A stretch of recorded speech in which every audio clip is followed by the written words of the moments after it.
First thing we're gonna do is remove the front wheels and tires.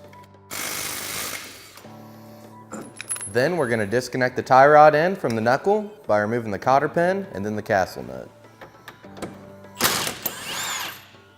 Sometimes the tie rod end will get stuck in the knuckle here, so what you do, you take a hammer and you're gonna wanna hit right here.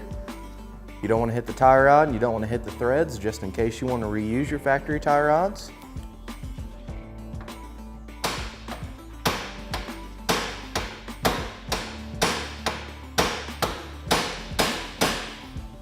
You should just be able to pull it right out after you give it a couple taps. We're gonna come right up here and we're gonna cut the zip tie off the inner boot.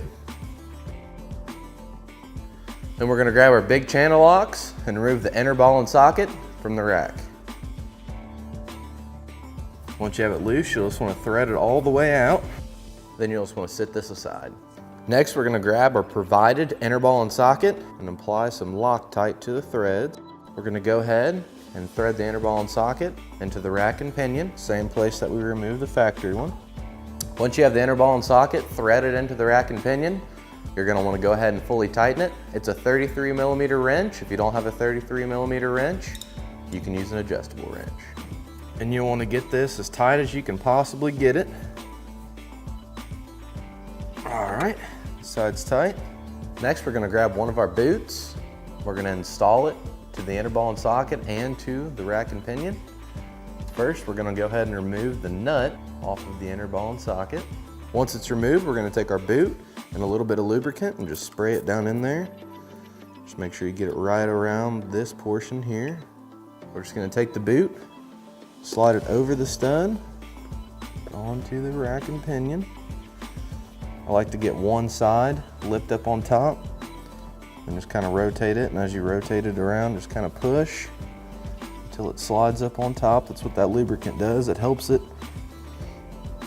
get on there a little bit easier. It's like it's fully seated. So we're gonna take our boot and we're gonna push it far back as we can for now. That way, whenever we go to tighten everything up, we can put a wrench here to tighten our nut. So we're gonna go ahead and grab the nut that we previously removed. We're just gonna thread this on here as far as it'll go. Then we're gonna grab our provided heavy-duty tie rod and thread it onto the threads of the inner ball and socket until there's about half of the thread showing.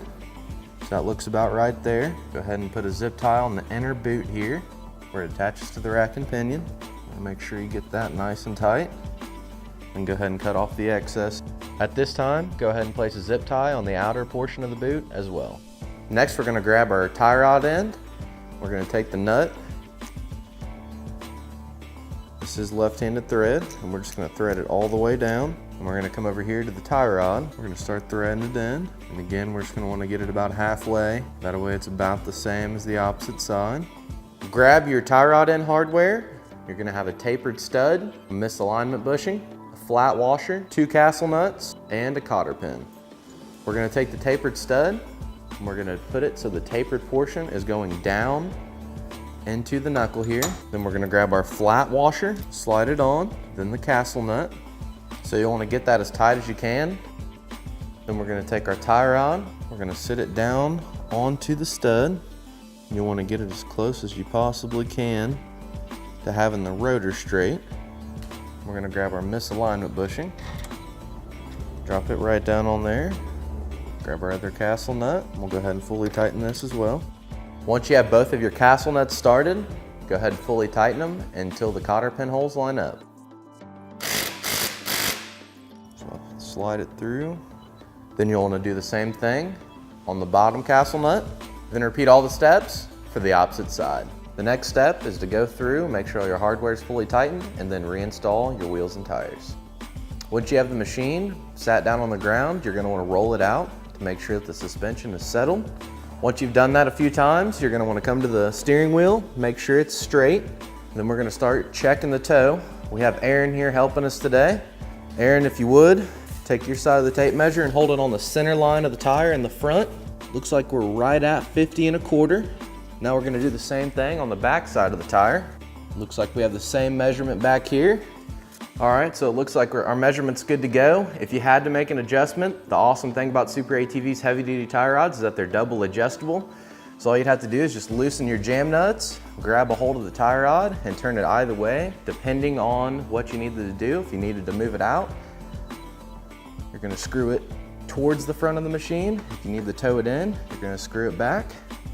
So like I said, we're good to go. So we're gonna go through, tighten down our jam nuts, make sure all our hardware is fully tightened, and we're good to go. And that's how super easy it is to install SuperATV's heavy-duty tie rods on this Kawasaki Teryx 4. For more information on these tie rods or any of SuperATV's great products, give us a call at 855-743-3427 or check us out online at superatv.com. Thanks for watching and have a great day.